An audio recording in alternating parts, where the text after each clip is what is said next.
To be a kafir is just to deny Allah and His messengers. That makes you a kafir. But it's one denial. You just deny it, and then that's.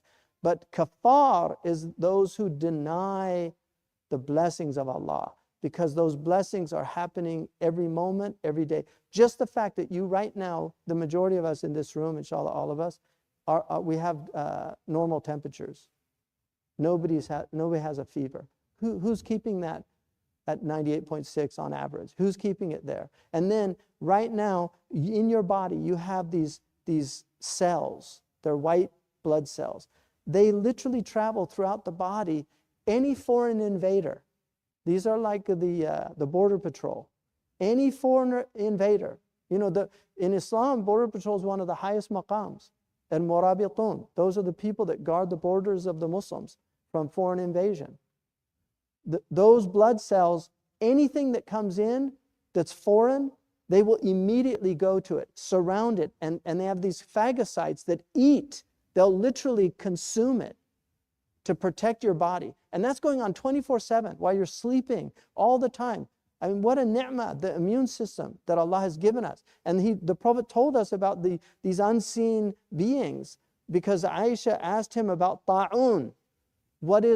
She said, what is the because he said, satahriku ummati bi-ta'ni wa ta'un. My ummah will die because of ta'an and ta'un. Ta'an is like in war where you stab somebody or pierce somebody. And then ta'un is a plague. So she said, alimtu wa-ta'an. This is a genius of Aisha. She said, alimtu wa-ta'an. Like, I know what that means. What's ta'un? And he said, a'da'ukum wakhsun min a'da'ikum al-jinn. It's a pierce from your unseen enemies. A pierce. Wakhsun min a'da'ikum al-jinn. It's a pierce from your unseen enemies. So he was describing plague. If you look, like, just, you can Google this and see it, because they have these images of how it does it. But when the virus comes to a cell, it literally pierces it and then injects it, the viral. It has to pierce the cell. It literally pierces it. And the jinn, there's no doubt that it's one of the meanings, because jinn includes angels. If you look in Lisan al-Arab, angels are part of the unseen world. Jinn just means unseen. So these microbes that we can't see are our enemies. So the Prophet said the plague is from your unseen enemies, meaning these viruses and bacteria that ta'un, that pierce you. And Allahu A'lam if that's a biological weapon, because the fact that he used a war term and then a term for plague, Allahu A'lam. Because this madness of our species, these insane people that are messing with Allah's creation. Shaitan swears an oath, I will compel them until they change the creation of God. And that's what they're doing. They're changing, these viruses Lyme's disease and this COVID and things like this. This is all from manipulation. And that's why the Prophet ﷺ told us, if you stop taking care of the ship, the people, they'll drill a hole under you. The people that don't follow the hudud, they'll drill a hole and you'll all drown. That's what the Prophet ﷺ said. This is our own fault. This is our ummah's fault. I mean, not us personally, but the ummah lost its mandate. We're supposed to stay within the hudud of Allah.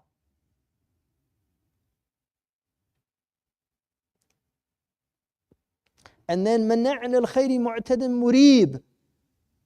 Mana' means, again, hyperbolic. They're constantly refusing to do good for people. Mu'tadin, ya'tadi ala nas. They're aggressive people that aggress upon others. Murib. One of the meanings of that is they cause doubt. They sow doubt. They sow doubt. They love to sow doubt in people's hearts. الَّذِي جَعَلَ مَعَ اللَّهِ إِلَهًا آخَرَ. Those who put gods beside Allah. فَأَلْقِيَاهُ فِي الْعَذَابِ الشَّدِيدِ. Put them in this intense chastisement. قَالَ قَرِينُهُ رَبَّنَا مَا أَطْغَيْتُهُ. And then this is shaitan. So there's a takhasum. The Quran tells us that they argue in hell. I mean, and it also tells you about their personalities. They didn't learn how not to argue in dunya. Because the Prophet ﷺ, he didn't argue. He never argued. He did have debate. Like he used to go to the midrash and he would talk to the rabbis. But he wasn't somebody who would ever argue. Imam Malik never argued. And Imam Malik said, لَيْسَ الْجِدَالْ مِنَ الدِّينِ فِي شَيْءٍ. Argumentation is not part of our religion. And flee from argumentative people. Just flee from them. If you meet people because it's a sickness. People love to argue. They have these books on how to win every argument. I don't want to win every argument. Like, who wants to win every argument? That in itself is a disease. Because Imam Shafi'i, this is our tradition. Imam Shafi'i said, I never debated anyone except that I prayed that the truth would be on their tongue and not mine, so that I could submit to it. Because his nafs would have a hadd in winning the argument. Whereas if it came from the other person, his nafs had no hadd, so there was more submission in it. Completely different way of viewing reality. Completely different way of viewing reality.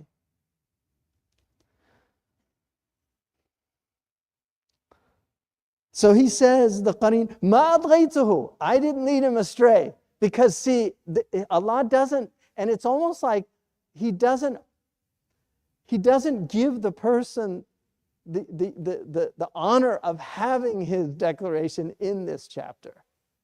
Because there's a missing part, which is, he says, Adghani, that's the one he led me astray. So the person who's going to help points to the shaitan and says, no, he did it, he got me here.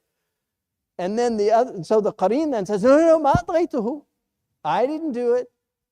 Ma adghaytuhu. You see, and this is, so Iblis, and again, one of the most amazing things, it really is one of the truly most amazing things about this book. And the more you get into this book, the more you will realize this, because the deep structure of this book is uncanny, because it's from Allah. You will see this book never contradicts itself. But because it's a book that Allah subhanahu wa ta'ala created us to receive His revelation with tadabbur.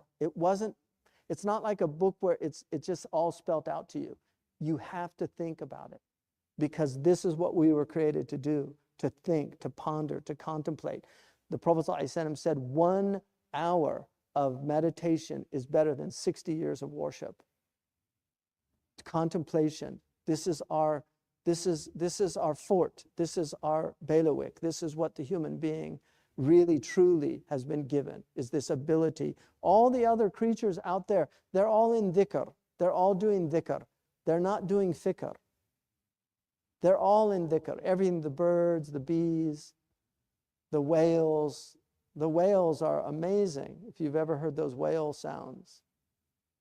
But Allah gave us this incredible intellect.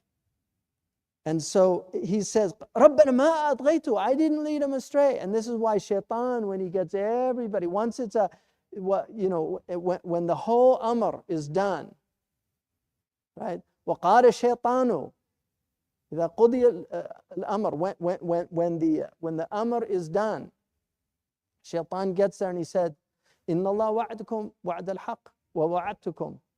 Allah, He promised you, and His promise was true. وَوَعَدْتُكُمْ فَأَخْلَفْتُكُمْ. And I promised you, but I was lying. أَخْلَفْتُكُمْ. So it's only a wa'ad. Shaitan has no power over you.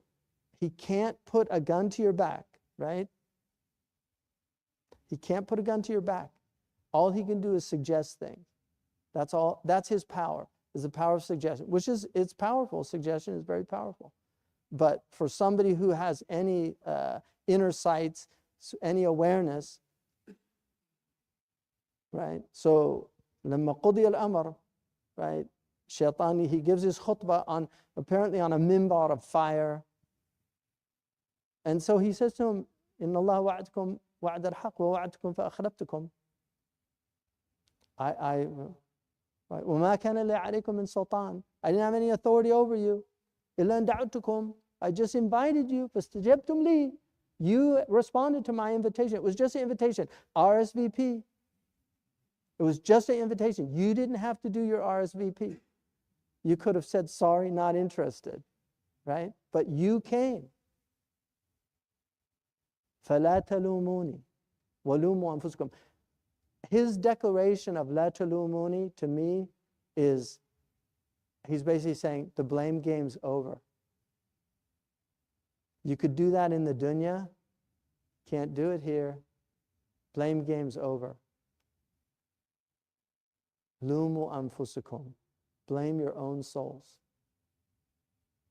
مَا أَنَا بِمُصْرِخِكُمْ. I can't save you, because they go to him, because they were with him in the dunya, so then they go to him when everybody's going to they go to Shaitan. Hey, remember you promised us. Shaitan saying, "Ma ana bimusrikhikum." I can't save you. وَمَا أَنْتُمْ بِمُصْرِخِي إِنِّي كَفَرْتُ بِمَا شَرَكْتُمُونِي مِنْ قَبْلِ. I'm a kafir of what you associated with me. I reject it. I disbelieve in it. إِنَّ الظَّالِمِينَ لَهُمْ عَذَابٌ أَلِيمٌ. The oppressors will have a painful chastisement now. So that's it. مَا أَضَيْتُ. That's what he says. We didn't lead them astray. وَلَكِنْ كَانَ فِي ضَلَالٍ بَعِيدٍ. They were woefully astray. قَالَ لَا تَخْتَصِمُوا لَدَيَّ وَقَدْ قَدَّمْتُ إِلَيْكُمْ بِالْوَعِيدِ. Don't argue in my presence. This is Allah. Don't argue in my presence. The argument's over. So you had your chance. There's no... And there's a court to be, and this is another thing about the Yawm al-Qiyamah, which is so interesting, because again, everything in the dunya is to teach us about the akhirah. It's all there. So in the dunya, in our sharia, al-qadi la yaqdi bi-ilmihi. This is in our sharia, the qadi does not judge by his knowledge. He has to recuse himself. So if you saw the murder, the qadi doesn't judge, but he's not a witness in his own. Because Allah does not judge by his knowledge. Allah doesn't judge by his knowledge. Allah doesn't need witnesses, but he's letting us know. No, here's the witnesses. You did this on such and such a day. The hands say, I stole this. He made me do it. The hand doesn't want to go to hell. أَنْطَقَهُ اللَّهُ الَّذِي أَنْطَقَ كُلَّ شَيْءٍ. He makes everything speak on that day.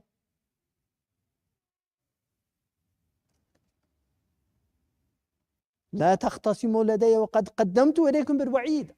I told you about this. I told you this day was going to happen. And you didn't believe it. ما يبدل القول لدي وما أنا بظلام للعبيد. So, first of all, there's no, the qawl is لَأَمْلَأَنَّ جَهَنَّمَ مِنَ الْجَنَّةِ وَالنَّاسِ. Allah promised, He swore an oath that He would fill hell with the ins and jinn. So that's not going to be لا يبدل القول. That's not going to be. And that's why the Murji'iyah, who were a group that actually believed that everything was just, it was all takhweef, that there wasn't really going to be like any punishment or anything. This was all just to scare people. So this rejects that there will be people, there has to be. This is a promise. وَمَا أَنَا بِظَلَّامٍ لِلْعَبِيدِ. The Mufassirun said, why dhallam here? And they said because the abid is plural. So if there was dhulm for a whole bunch, then it would be a dhallam, it would be a hyperbole. So but there's other ones, مَا ظَلَمْنَاهُمْ وَلَكِنْ كَانُوا أَنفُسَهُمْ يَظْلِمُونَ. We didn't oppress them, but they were oppressing themselves.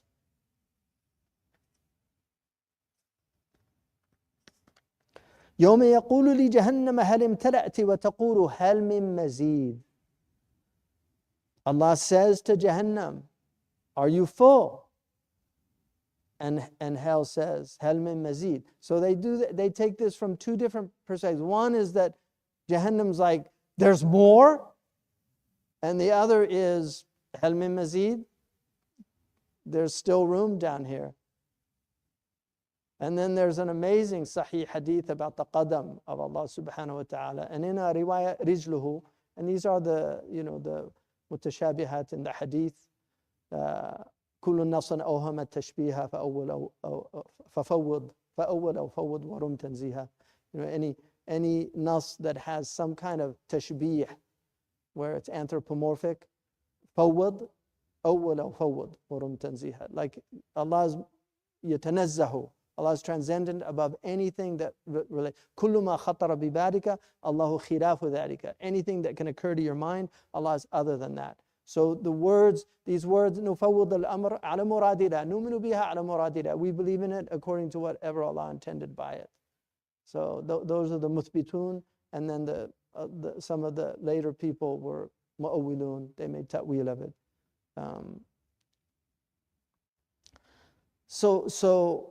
So هل من مزيد وأزلفت الجنة للمتقين. I was once in a hotel in England, and there was a man. It was one of these places where you sit and wait, and he was actually having a beer across from me, and I remembered it was a Heineken beer, German beer, and he was reading the Quran, a translation. He was like having this beer, reading Quran. And I said to him, I was dressed in Western clothes, and I said to him, "How are you finding that book?" And he just he said, "This book is amazing." And I said, "Wow, what's striking about it?" He said, "It's tension release, tension release, tension release." That's what he said. He says it's like hell and all these, and then suddenly paradise and all these. He said it's just constantly tension release. And it just has a really interesting effect on you. That's what he said to me. I just said to him, "That's amazing. You got that from a first reading." But see, all that tension and now the release, right? This is